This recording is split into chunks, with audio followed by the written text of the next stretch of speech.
నా భర్త ఏ నేరం చేయలేదు.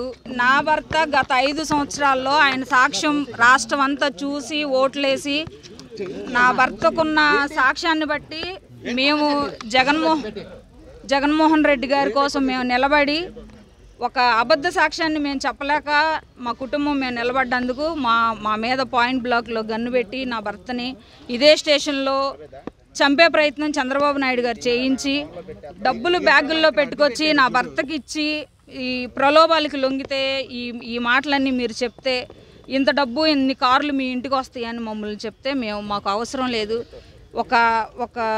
ఒక నిందని ఒక నిజాయితీ కలిగిన వ్యక్తి మీద మేము వేయాలనుకోలేదు అని మేము బయటకు వచ్చినప్పుడు ఆ సాక్ష్యాన్ని చూసి మమ్మల్ని జనాలు ఆదరించి స్టేట్ వైడ్గా నా భర్త ఈరోజు పెద్ద స్టేట్ లీడర్ అయ్యాడు.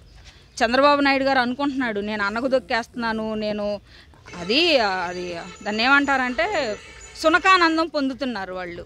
అంత పెద్ద వయసులో ఉండి ఆ స్థాయిలో ఉండి కూడా మా జీవితాలతో దళితులతో ఇలా ఆడుకోవటం చంద్రబాబు నాయుడు గారికి అయితే ఇది కరెక్ట్ కాదు. నా భర్తను రాత్రి 1 గంట 2 గంటల నుంచి హైదరాబాద్ నుంచి వస్తే ఎంతసేపు పట్టిద్దండి? హైదరాబాద్ నుంచి జర్నీ ఎంతసేపు పట్టిద్ది? 1 గంటకు అరెస్ట్ చేశారు. ఎన్ని గంటలు పట్టిద్ది? 3 గంటలు పట్టిద్ది, 4 గంటలు పట్టిద్ది. ఎప్పుడు తీసుకొచ్చారు? ఇప్పుడు తీసుకొచ్చారు. అంటే ఎంత ఇబ్బంది పెట్టారు మమ్మల్ని జర్నీలో కూడా. మేము కార్లు ఎత్తుకుంటుంటే మా కార్లకు అందం, మేము ఫాలో చేసుకుంటుంటే ఎక్కడ ఉన్నాడో తెలియదు. కారుకి ఇట్లా అడ్డం పడి నా భర్త అసలు కారులో ఉన్నాడా లేదా, అసలు ఏమన్నా చేశారా అని వెళ్ళి కార్లకు అడ్డం పడితే నా దగ్గర ఉన్నాయి వీడియోలు తీశారు మా పిల్లలు. కారుకి అడ్డం పడి చూసుకుంటే సోయి లేకుండా కారులో నిద్రపోతున్నాడు, చుట్టూ పోలీసులు, ఆయన ఒక్కడే కారులో. కాదన్నా నన్ను ఎక్కించుకోండి అంటే ఏదో వాళ్ళకి ఇష్టం వచ్చినట్టు చేశారు. మాకు ఒక 4 అబద్ధాలు చెప్పి 4 మాయ మాటలు చెప్పి మాకు హైప్ క్రియేట్ చేసుకోవడం మాకు రాదు.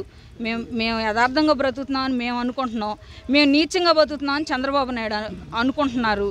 చంద్రబాబు నాయుడు గారికి మేము బతుకుతున్న బతికేంటో ఆయనకి తెలియాలి కాబట్టి మీ అందరి సమక్షంలో ఆయన్నే చెప్పమానండి, ఆయన్నే చూపిమానండి నా భర్త తప్పేం చేశాడు. మరి మాకు కూడా తెలియట్లా ఆ తప్పులేంటో మీ అందరి సమక్షంలో ఆయన్నే చెప్తే మేము కూడా వింటాం, రాష్ట్ర ప్రజలు కూడా వింటారు.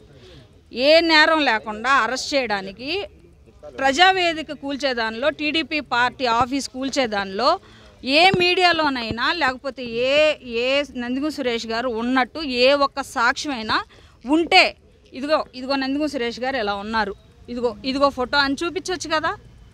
ఎలా అరెస్ట్ చేస్తారు? మీరు అనుమానాలు ఉందంటే సర్జరీ చేయాలి, టైం పట్టిద్ది అన్నారు. అది చిన్న పెయిన్ కిల్లర్స్ ఇచ్చారు, అవే తీసుకొని వచ్చాం. కారులో ఉన్నాయి, ఆ పెయిన్ కిల్లర్స్ కూడా ఉన్నాయి, మెడిసిన్ కూడా మాతోనే ఉంది, చూసుకోండి. నేనైతే అన్నా అవునంటే అవును, కాదంటే కాదు. అబద్ధం అయితే మేము చెప్పం, మా నోటికి రాదు. మీరు ఎన్ని చెప్పించాలని చూసినా, లోపల పోలీసులు నా భర్తను ఎన్ని చెప్పించాలని చూసినా మా అబద్ధాలు రావు. చంద్రబాబు నాయుడు నా భర్తను టార్గెట్ చేశాడు. ఏం చేయాలనుకుంటున్నాడో చేయనండి. నా భర్తకి ఏదన్నా జరిగిన మరుక్షణంలో రాష్ట్రంలో ఉన్న ప్రతి ఒక్క దళితుడు రోడ్డెక్కి నోరు తెరుస్తారు. 5 years రాష్ట్రాన్ని ఏం చేయాలని ఈ రకంగా ఈయన పాలించి ఈ రకంగా వచ్చి 100 రోజులు కాలేదు. సూపర్ 6లు ఏమైపోయినాయో, అబద్ధాలు హామీలు ఇచ్చి నువ్వు గెలిచి నువ్వు రాష్ట్రాన్ని భ్రష్టు పట్టి సృష్టి విలయతాండం చేస్తుంది. నీకు సహకరించట్లా, సృష్టి నీకు సహకరించట్లా.